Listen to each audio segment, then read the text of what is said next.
Hey guys, thanks for joining. Today I wanted to talk about how to extend the life of your running shoes. In general, I would say most running shoes are designed to last 300 to 500 miles, but some people don't get near that amount and some people will get longer. Some of it has to do with your foot strike and the way you're striking the ground and whether you're scraping off the rubber or whatever, but the things I'm going to talk about today have nothing to do with foot strike, but they are good ways to extend your shoe life, just to get as much as you possibly can, because shoes are expensive these days.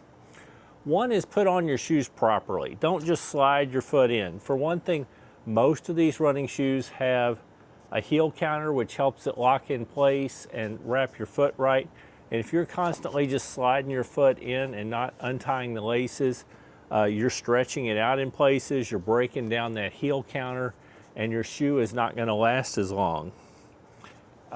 My second thing I would say is find the right shoe for the job. Now, most running shoes can be used for multiple things, but for instance, I would say don't run in the new carbon fiber plated shoes. They're great for racing in because they are maybe just a few efforts, but they are not designed to handle hundreds and hundreds of miles for for training. So, and they're very expensive for that purpose also.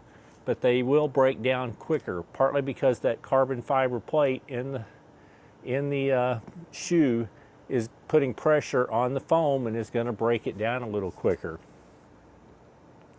I also would say you don't want to do, if you really want your trail shoes to last the best, you can use them on the road some, but if you use them a lot, the friction from being on concrete or on pavement is going to reduce the lugs, the life of the lugs, and reduce how long you can use the shoes. Another thing that has to do with getting the shoe to last is to get it properly fitted to begin with. Because if you're too wide in it or too big in certain spots, you're going to rub and put extra friction, and you're going to wear down the upper of the shoe, and it's just not going to last as long if it improperly fits. That would mean if you don't really know how to size your shoes, probably go to a running store and let them help properly size you. But you want it to fit good through the heel and to the midfoot where it grips you, but it is not sliding around. And you want to probably leave a half to a full thumb's width at the end that allows your foot to spread. You just don't want it too tight through here. You want it to where it holds, but not to where it's too tight and you're going to stretch out and tear out the upper. Another thing to look at is when you're not using the shoes, store them in a moderate temperature. I would say in your house or something like that. You don't want to leave them like in the trunk of your car where in the heat it may getting to be 100 plus degrees. That does break down the components, and especially like the glue and the glue that holds on the outsole and things like that. So you do want to store them in a moderate temperature most of the time. Doesn't mean you can't go out and a run in the heat or that you can't go out and perform in cold weather, but just in general, store them in a moderate temperature and they will last a little longer. The next thing is how to clean them.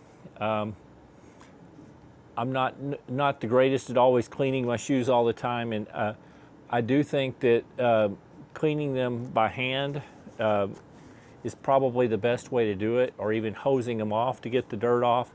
I do tell people that probably the best recommendation is just not to throw them through a washing machine at all, but I do tell people you can occasionally wash them in a washing machine. I wouldn't do it all the time, but if you're going to do that, take the insole out, take the laces out. I usually put those in a little laundry bag and wash them as well.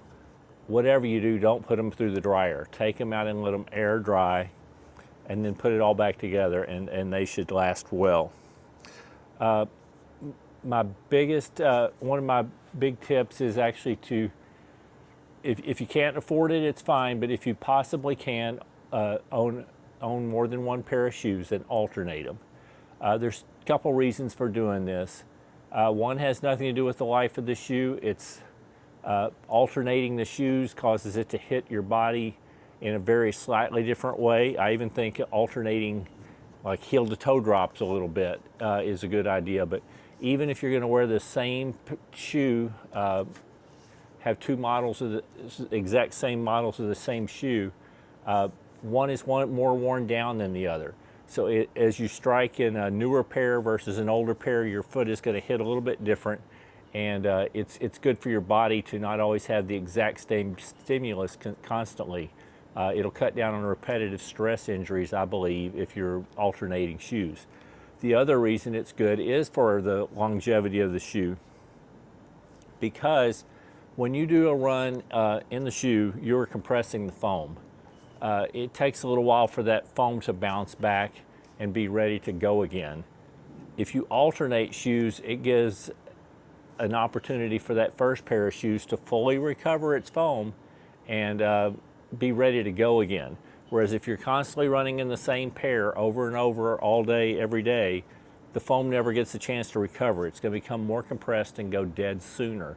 So you're actually going to improve the longevity of your shoes by alternating, if at all possible. Anyway, those are really my tips for extending the life of your running shoes. I hope you found it interesting or something in there useful. If you like the video, please consider hitting the thumbs up, the like button.